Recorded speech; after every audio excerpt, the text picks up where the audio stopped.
and welcome to the Tao of Our Understanding Recovery Podcast. In this podcast, we discuss mystical works of literature and how they relate to recovery. We hope you enjoy today's podcast episode. Hello, this is Buddy C. Welcome to the Tao of Our Understanding Recovery Podcast.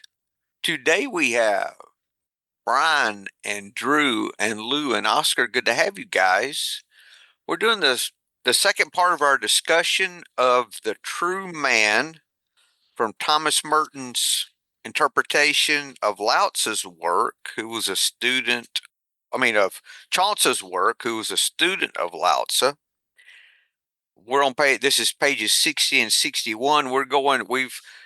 If you're new to the podcast, I'd suggest going back and listening to, we went through all 81 verses of the Tao Te Ching a few times. So I would suggest going back, maybe starting with those if this is not resonating with you, and then maybe move into these, whatever works for you. I do want to mention a resource that we have for you. The resource I want to mention today is the video that we post most of the time of this meeting in the private Facebook group. You can join the private Facebook group, same name, same logo as a podcast.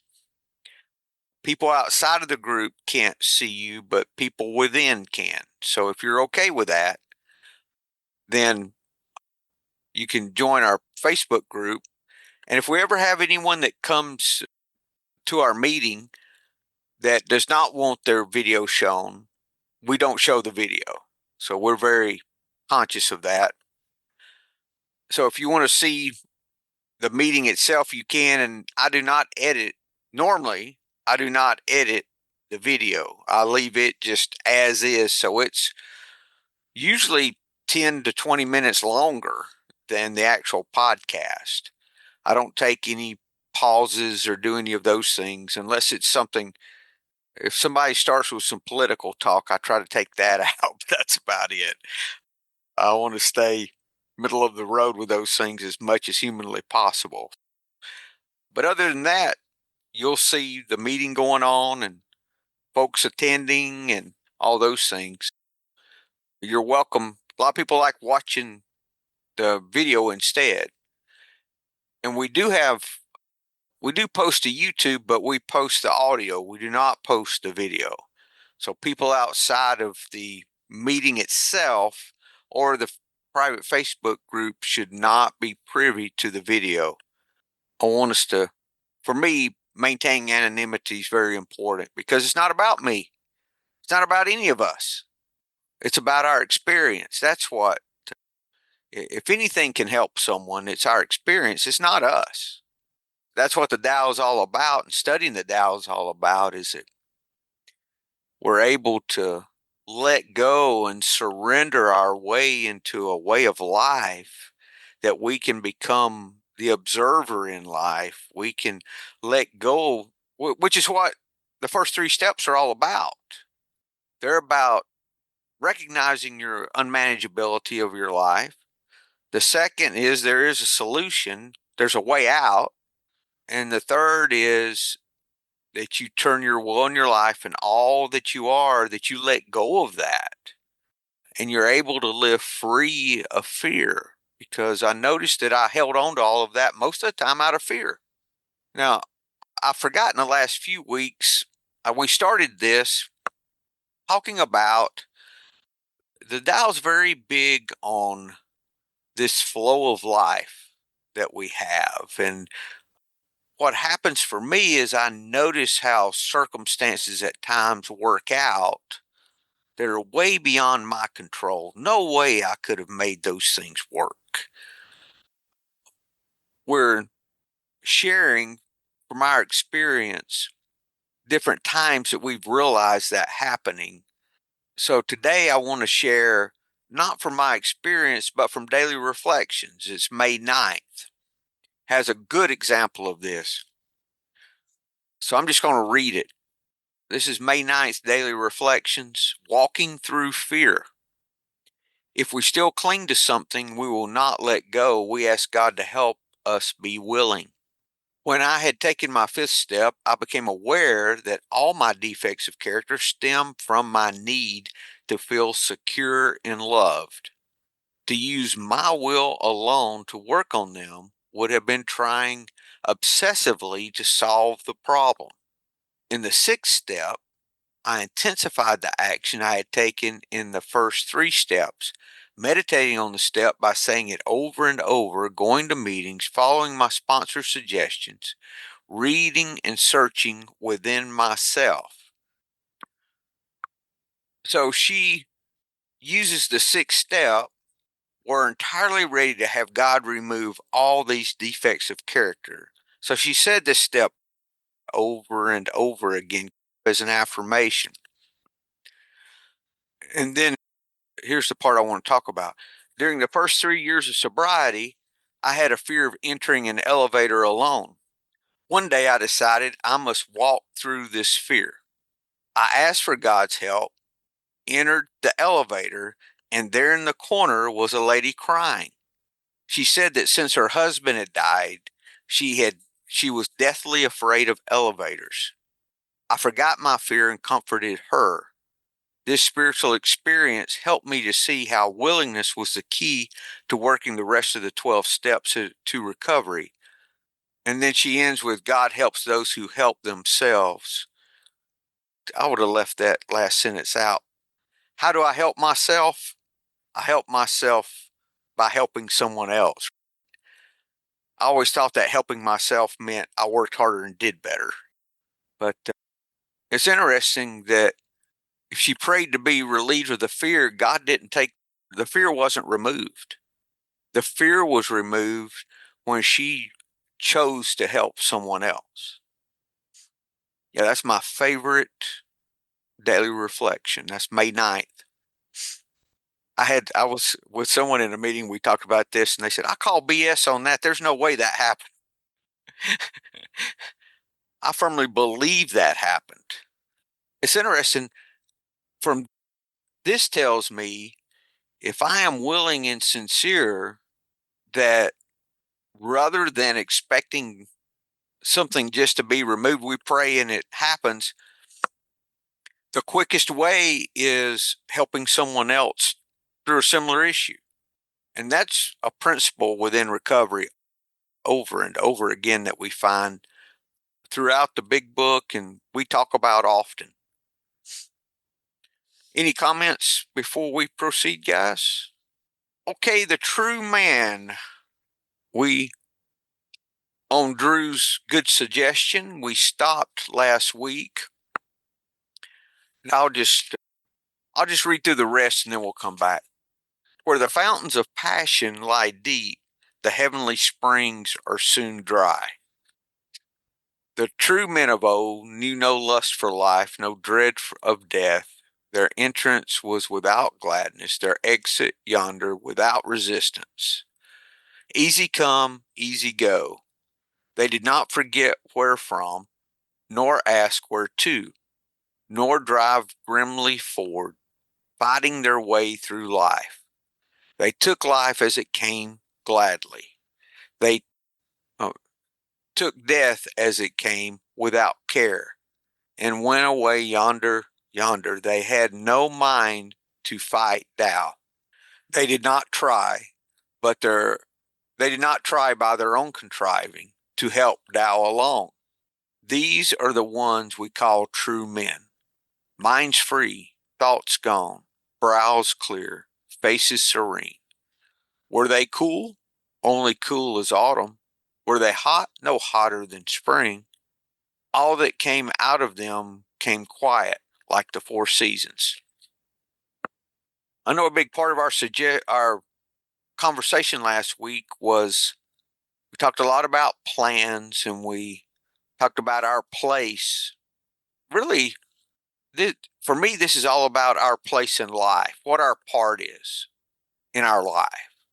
And what we're seeing here is just a description of someone, the true man would be the one following the Tao, and how they respond and how they live life, really. Where the fountains of passion lie deep, the heavenly springs are soon dry. For me, that speaks to desire. The more of myself that's involved, that's the issue of selfishness versus selflessness. If I approach life selflessly, that's me stepping out of the way. What do? I just get in my way. Just get in my way. So I can see that. That goes along with the next sentence. The true men of old knew no lust for life, no dread of death. You've got the opposites there almost, right? They had no deep-seated desire in life, nor did they have, and I guess you could flip that too, right? They had no dread of life and no lust for death. I've been at a place with depression where, the thought of having some kind of, this is awful, some thought of a disease that was going to kill me would be a relief. And that would be a lust for death. I'm sure I'm not the only one that's experienced that. How about this one? Their entrance was without gladness, their exit without resistance. That's a hard one for me. Let's break that down and with the next line too, easy come, easy go. So their entrance was without gladness, their exit without resistance, easy come, easy go. I can break that down. As with the one before, we can talk about this situationally rather than end of life kind of thing. I get much more application of this when I break it down to everyday living.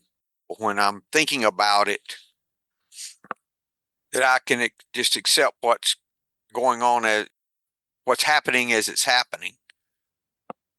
Yeah, I've had a lot of things that I was real happy, maybe in a success that was going on, and I would hold on to it with cat claws to let it leave. That's the resistance. Instead, the sage or the true man would easy come, easy go.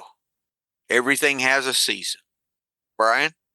Buddy, what I was thinking about, you talking about holding on to stuff with cat claws. Like I've talked before about my fear of financial insecurity, and I liken it to like trying to hold on to water.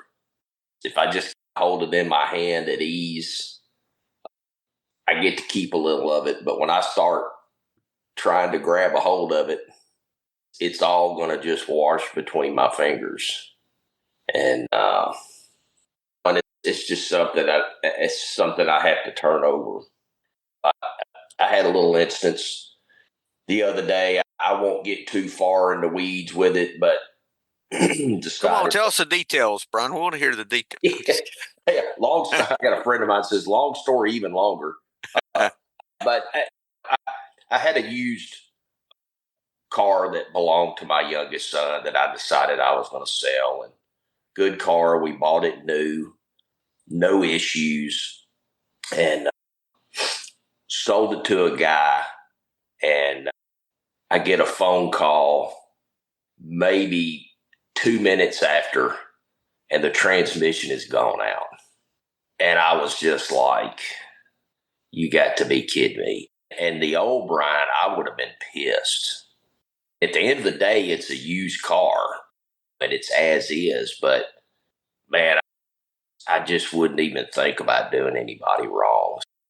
Man, I immediately, fortunately, this guy got home, and he's been really nice about it.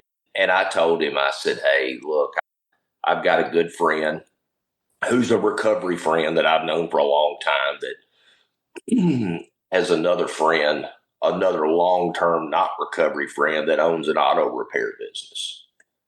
And I just told the guy, I said, look, let's figure out what the issue is. And man, I was really surprised how I just knew what the right answer was.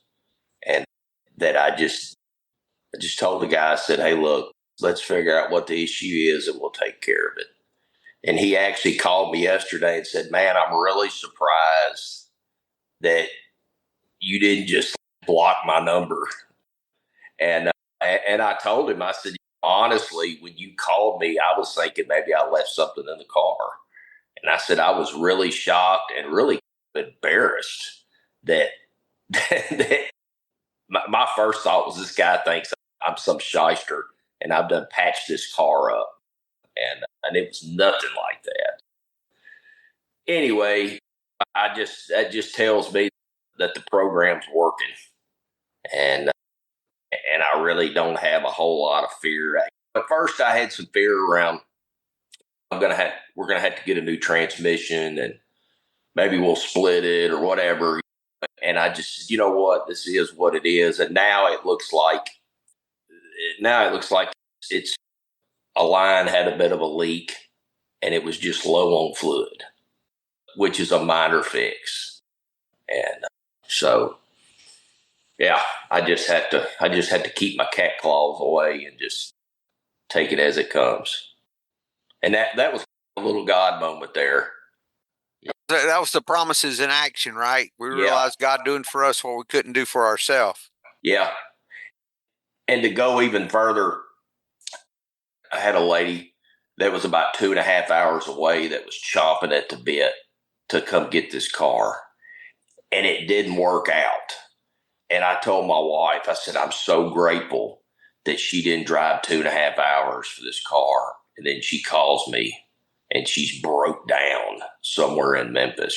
It could have been just a terrible situation. This guy was able to get home. And so, yeah, I'm just grateful how it worked out. Thank you, Brian.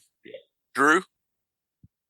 Yeah, one thing that came to my mind with these lines was being a good sport, especially the exiting without resistance, taking your loss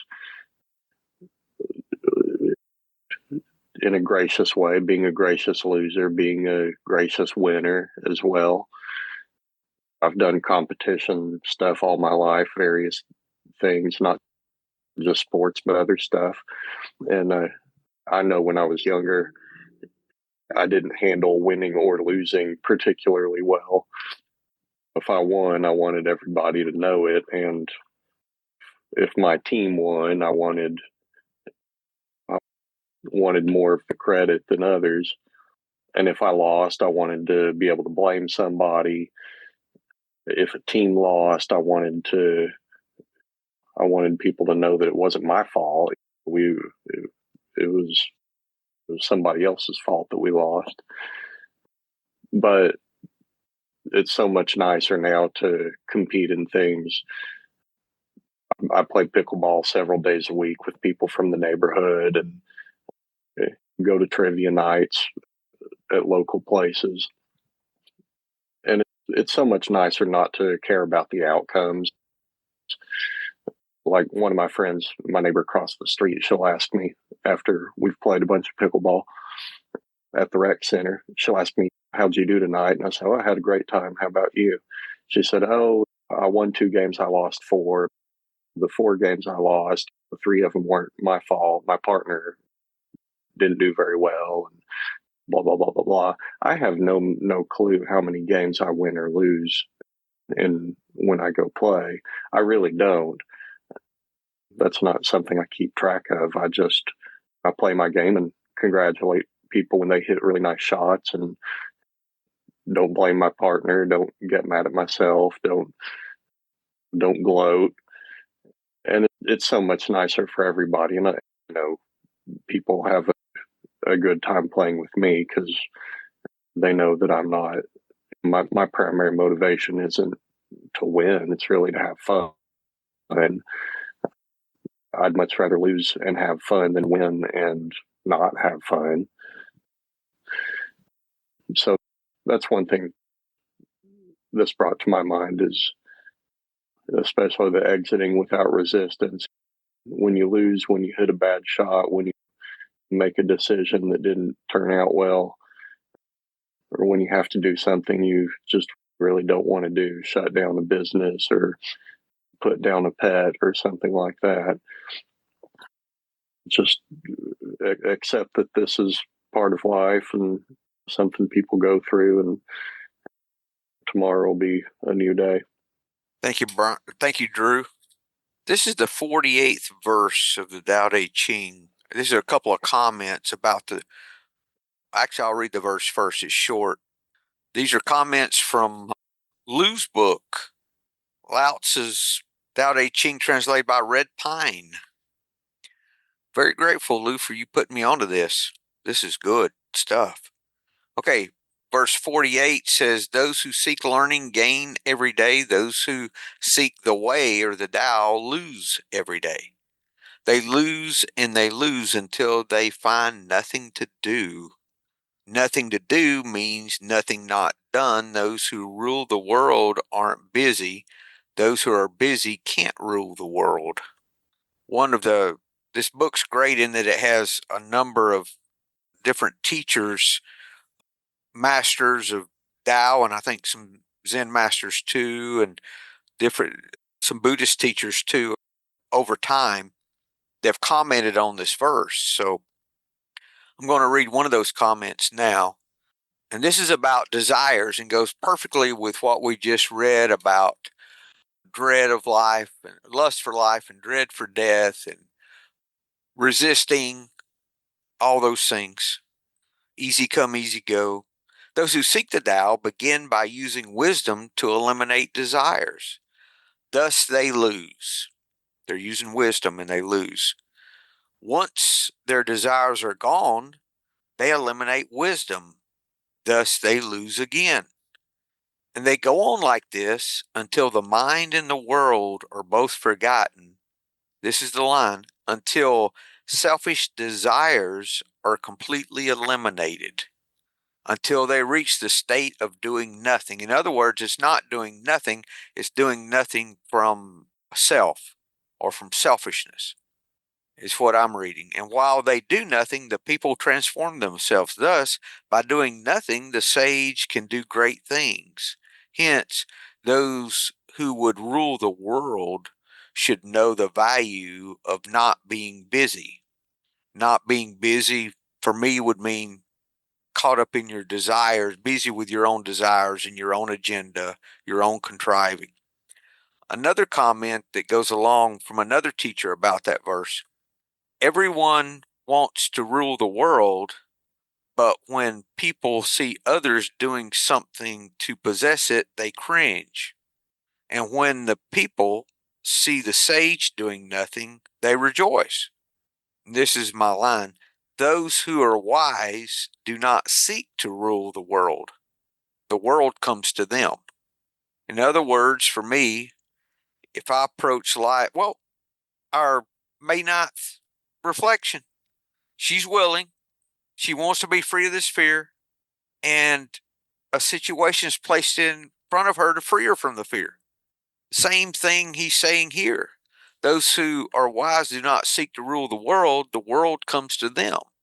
So the question I can ask myself is, what things are coming to me and what things am I resisting them leaving or that I'm working very hard to pull toward me?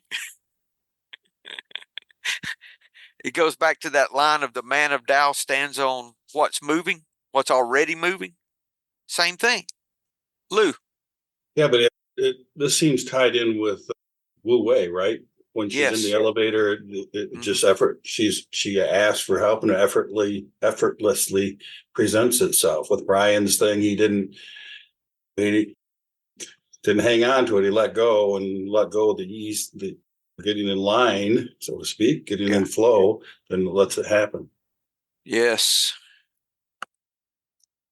Oscar. I was thinking, what happened to the woman who overcame her fear? Because she writes May 9th Daily Reflection. But it's so funny that your ego can then become the person that overcame fear by helping another person in an elevator, and it's becoming this huge story, and you have your new identity and you have your spiritual ego. I don't know if it happened to her, not at all. That's not at all what I want to say. It's more that it resonates with me how the ego, if I let one desire go, there will be another one presented. So there's always this, as if it is an entity, my ego, which is of course not the case, but it feels like this, like an entity who is crawling its way through my mind, looking for survival. And when you read the 48th verse, it's such a blessing to know that we are in an ego deflation program. So every time I have this desires or shortcomings or character defects, I can, oh wait, there is Oscar again. Can I let him go now? Can I let him go? And it's such a blessing to be in this process. It's such a huge freedom, and I'm not at all with the illusion that I reached a certain point in this, but just the process of being able to see this, like our step 10, being able to see myself. Oh, wow, there I go. Oh, wow, now I do this. Oh, wow, there is this fear. Ah, I can let it go. The tools that are given to me to be able to let this go and to give it away and to let as good as possible or as good as given me, I will try to open up my heart and let God flow through this body and let his actions do the work as good as possible in the moment. Not planning, just what is in front of my eyes, what is in front of my body, what needs to be done. Is it the laundry? Then it's the laundry. When it's my work, it's the work. When it's a meeting, it's a meeting. And I'm not the one who is responsible for the results of anything. So that's all up to God. I just do what needs to be done in front of me with my heart as open as possible in this moment, with as much love as is possible in this moment. I can't wish for more. If I wish for more love, I'm lost. So it is what it is, and I have to deal with this. And today, today I thought, oh, this third step is, for me, it was such a great gift to turn my will and my life over. I was so sick of myself. I was very happy to give myself away and think, oh wow, is that a possibility? Is it a possibility to give my will and my life over in the hands of a higher power? Wow! And since I'm started that since the third step, and I try and I live it as good as possible, it's such a relief, and yeah, it's really a miracle. And today, and I also do a Course in Miracles daily lessons. And today's lesson, I thought it had something to do with it, so I looked it up and I said, "Oh yeah, my mind holds only what I think with God." It's a repetition lesson. And the second lesson we repeat today is, "The world I see has nothing that I want," and that's the true man. I think it's just not interesting. It's not. It's not there to find. It's not outside of me to find what I want. I just want the moment and love and peace. And I don't have to fight for it or struggle for it. It's just here. I just have to accept that it's the only thing there is. So I'm very grateful for this meeting and listening to you guys and your stories. And it's really beautiful. Thank you very much. Thank you, Oscar.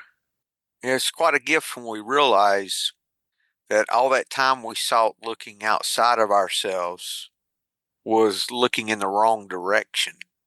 We can enjoy things as long as I understand that my peace and joy is not within those things.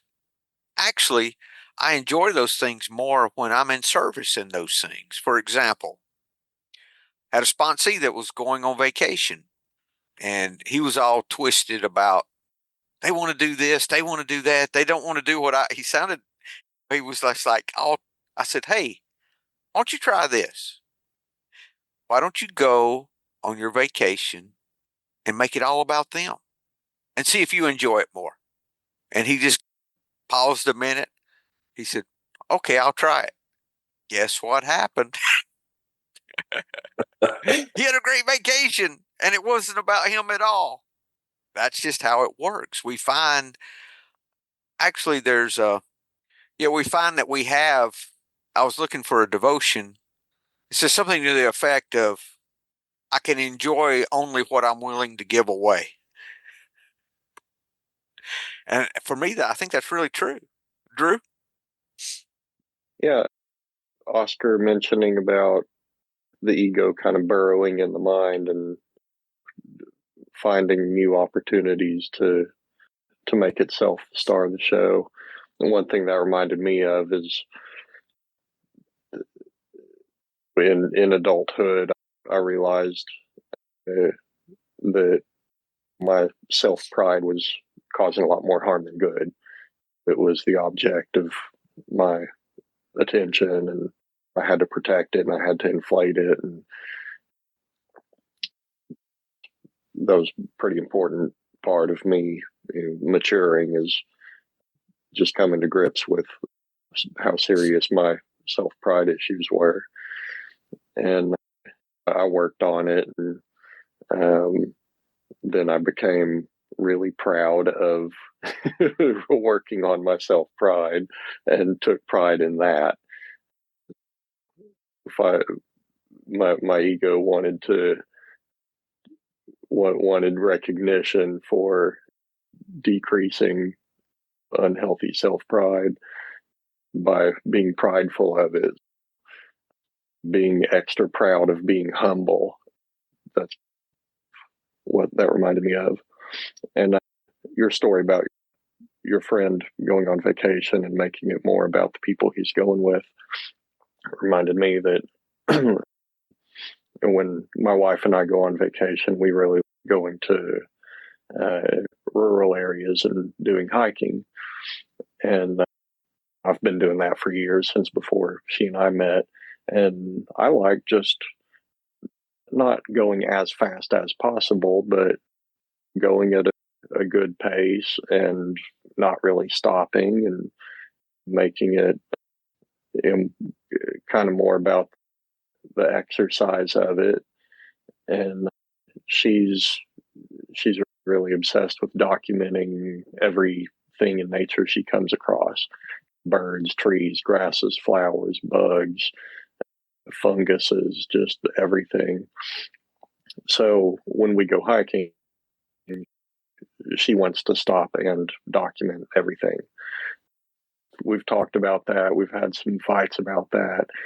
And we've tried to meet in the middle, where she'll let some things go and then she'll tell me, I really want to look at this. But we went on a hike a couple of months ago and I let her guide me. Wherever she wanted to stop, we could stop. She could take as much time as she wanted. And I really enjoyed it, because that made me stop, and I'd take a look at my surroundings and notice really nice views, notice the clouds passing by, look down on the ground and notice things for myself. Found a really cool fossil on that hike. And then I'd ask her what she's looking at, and she'd teach me something about what she's looking at. That was nice to get her excited about teaching me about nature. Letting her take the lead and not telling her only stop when it's absolutely necessary, but just stop whenever you want. If you want to stop and try to take a picture of a bird you hear, then go for it. That was really one of the best times that we've spent together outside. and it was due to just letting her take the lead and enjoying it and being content with not being in control of the situation. So those are a couple of things that you and Oscar's talks reminded me of. Thanks, Drew. They did not forget where from, nor ask where to, nor drive grimly forward, fighting their way through life. So it's easy come, easy go. Now, they didn't forget where things came from, and they did not ask where they were going. That sounds like a lot of being in the moment. How about this one? Yeah, drive grimly forward. I was on vacation one time with the kids, and we took one of those train with trips. We did Amtrak out to the West Coast and back, and had the sightseeing car, all that stuff. They were little, and we got to LA, and we were going to see a couple of things, and I was ill. This was many years before sobriety, and my daughter, she said, "Daddy, you're spoiling our vacation." I said, "Oh, I'm sorry." And so I had to straighten up a little bit. But yeah, I was driving grimly forward. I was not enjoying what we were doing. That could be a single thing or all of life. That happens for me when I have that anger right under the surface, because I had so much anger that I was just fighting everything, fighting through life. Now, this is what they did instead.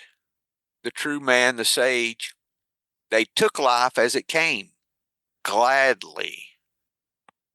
Thank you for everything. I have no complaint whatsoever. I see gratitude there. They took death as it came, without care. Oscar? Your story about you driving with kids, angry and fighting my way through life. When we let it all go, when I let it all go, there's also a huge joy. So the came to it by the word enjoying. I thought there's so much joy in the moment and in just doing whatever. Like also Drew's story about hiking with your wife, you let yourself go, and then there is joy, which is the same as life. It's not my joy. It's not Oscar enjoying itself. It's just life and joy and me and the moment are the same thing. And then it's so fresh and sparkling. Really wonderful. Thanks. Thanks, Oscar. Took death as it came without care and went away. They had no mind to fight Tao. They did not try, by their own contriving, to help Tao along. Okay, God, you show me twice. I can take it from there. It doesn't work. Didn't fight. One way I could see that is I don't fight the work of compassion in my life. No, I don't want to pray for these people. I want to hold that resentment. Sometimes I enjoy being angry. I've seen, and I learn a lot from my sponsees.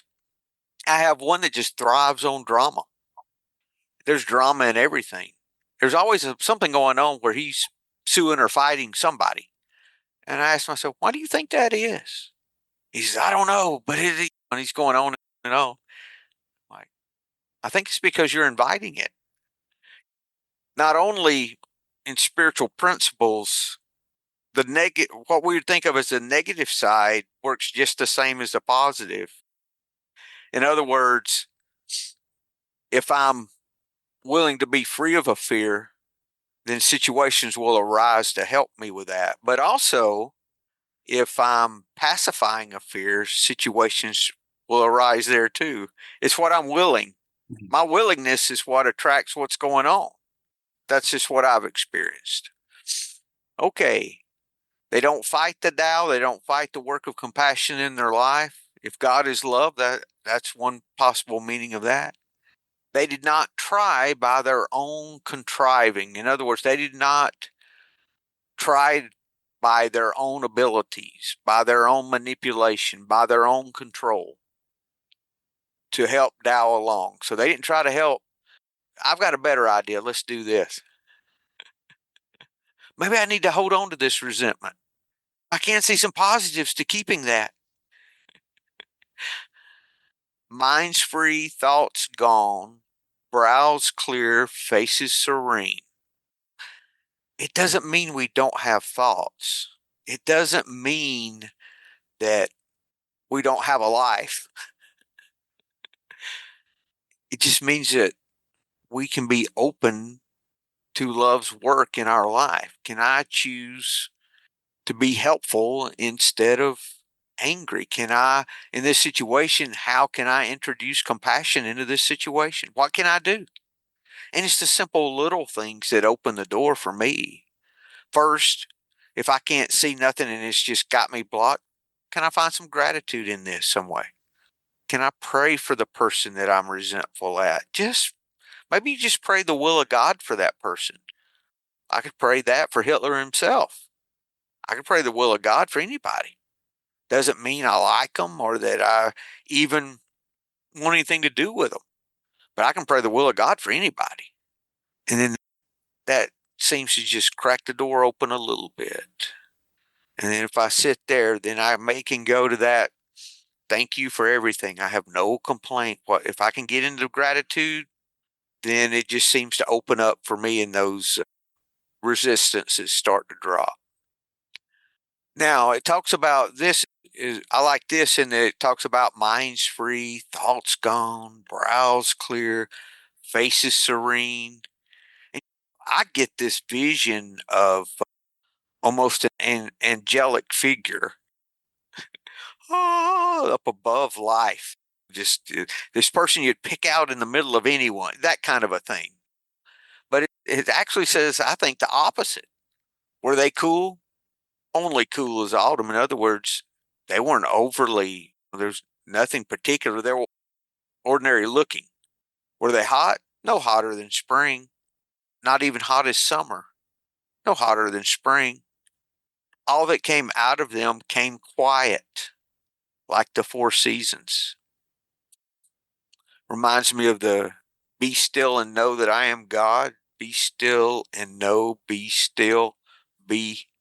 There's lots of Taoist and Zen texts that talk about this is just ordinary mind. This is just the most natural way to live. This is not something extraordinary. I think this is how we're designed to live, actually. Us resisting, us fighting, us pacifying our fear, being out of the moment is the way that we're not designed to be. The rest of nature is in the moment, as best I can tell. We've lost that. So if all of nature's in the moment, seems to be, I know my dog's in the moment. If I were to kick him for some reason, I don't kick my dog, but let's say I were to do that the next day, I think he wouldn't bite me the next day because he remembered me kicking. Well, he's in the moment. He might be a little skittish at first, but he could very quickly get over that. In other words, it's this moment by moment living for most all of nature except us. We've lost that with our intelligence and our fear. Oscar? Yeah, I think that's the funniest mistake we make, is that we think we are not in the moment. Because that's the only thing we have. It's really the only thing that is.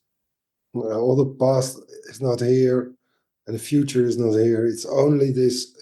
It's the only thing there is. We are here and we are in the moment. Only we are. It's a delusion. That's the Yeah, delusion. it is. We make this huge mistake to think that it is possible not to be in the moment. And then we worry, okay, how do I get back in the moment? We're sitting on the diamonds. we're sitting on the diamonds and begging for money. It's really, it's really funny. And Course in Miracles is great on that too, because it's talking about the delusion.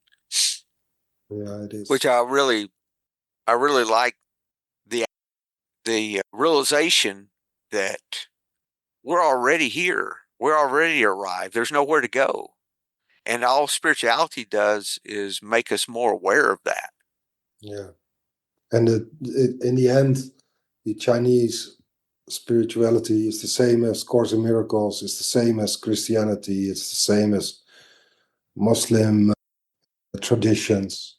It's all different paths to the same place which is now. Yeah. And as a lot of times when if you start at the bottom of a mountain, going up the mountain, the different paths around the mountain can look totally different. But the closer they get to the top, the more similar they are. Yeah, they come together. Yeah. Thanks, Oscar. One more thing on here I want to discuss before the very last phrase. It says, all that came out of them came quiet like the four seasons. I think of the four seasons as that idea of, the seasons. When it's time for fall, we don't skip fall and go to spring. It never happens. It goes just as it goes. It's by design. So I believe we could say that the life of the sage is by design as well. All of life's by design, just like the four seasons. And it Brian? comes out in the flow. And it comes out in the flow. No surprise. When it gets to be fall, living in the South, I'm shorts and barefooted all summer. Okay. I keep flip-flops in the car for when I leave. And except when I'm mowing grass, Brian, I do put on shoes when I mow grass. Used to not, but I do now. And I don't walk in the yard in the summer without shoes because we got a lot of frogs in there. I just won't go into that, but you do step on a frog one time and you will wear shoes. That's no fun. But when it comes fall, we get that first snap of cold weather, and I will keep my shorts on, and I do not want to change. I know it's coming every year, but I want it to stay summer. So I fight and resist. Brian? I was thinking about how they use the word autumn and all the letting go that goes on in autumn. The trees let go of the leaves. That's good. I hadn't thought of that. How they related it. Then at the end, it says like the four seasons. Like you said, they just come and go as they're supposed to. And around here, you hear people talk about, it ought to be warmer. It's something wrong. And it's exactly how it needs to be. Or it's exactly as it is. Exactly as it is. That's it. There you go. Yeah. Exactly as it is. Thanks. Thanks, Brian. Yeah, we're preparing for death in the fall, aren't we? We're coming for the winter. Oh, we're preparing. Happens the same way every year. Mm-hmm. So in our life, that easy come, easy go business, we know the process, and we can't acknowledge or accept the new thing until we let go of what's there. We've talked about it many times in the river, and something comes down the river, you hold on to it, and the more you try to hold on to it as it passes by, the more difficult it is to hold on to. And if there's something new, you can't grasp it while you're still trying to hold on to this old thing. It's that way over and over again. So why do I keep holding on? I know that. I know there's going to be a new birth, and it's going to happen. It always does. Like my sponsee that was stressed because one of his baby mamas was taking him to court for some more money. And I said, has this happened before? Oh, yeah. Has it worked out? Oh, yeah, it works out every time. I said, so why are you stressed about it if you know it's going to work out? He thought, he says, you're right. I said, why don't you make a list of the times it's worked out in the past? And when that pops up, you can look at the list and that's a way that you can, a gratitude list you can make about your baby mama's taking you to court. Buddy, I thought you were going to say, why don't you make a list of times I'm right? No. I know. Yeah. Or better yet, make the list of the times I'm wrong, because there are a lot of those too. The great thing, Brian, if we're talking from our experience, we don't have to worry with that, Yeah. Because if it worked that way for us, there's nothing to judge. It's so great when we can start living in that. I had one of those moments the other day. I was cleaning up some stuff with my backpack blower, and I was thinking about the situation with this car. And I've had these realizations before, and I've said to myself, thank God I didn't get what I wanted. Thank God, air quotes, that it didn't work out. And fills me with some gratitude. Is there another way of looking at this? Can I see this differently?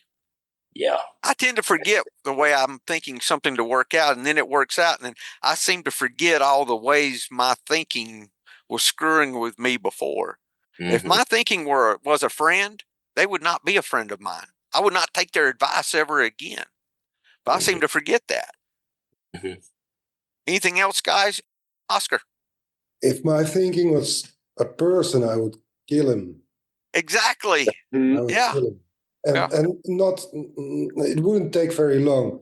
If I would come at home and he would be there and start doing what he's doing, he would be dead in a couple of hours, I think. And I just listen over and over again. Oh, yeah, that might be right. Great. Oh, yeah, that could happen.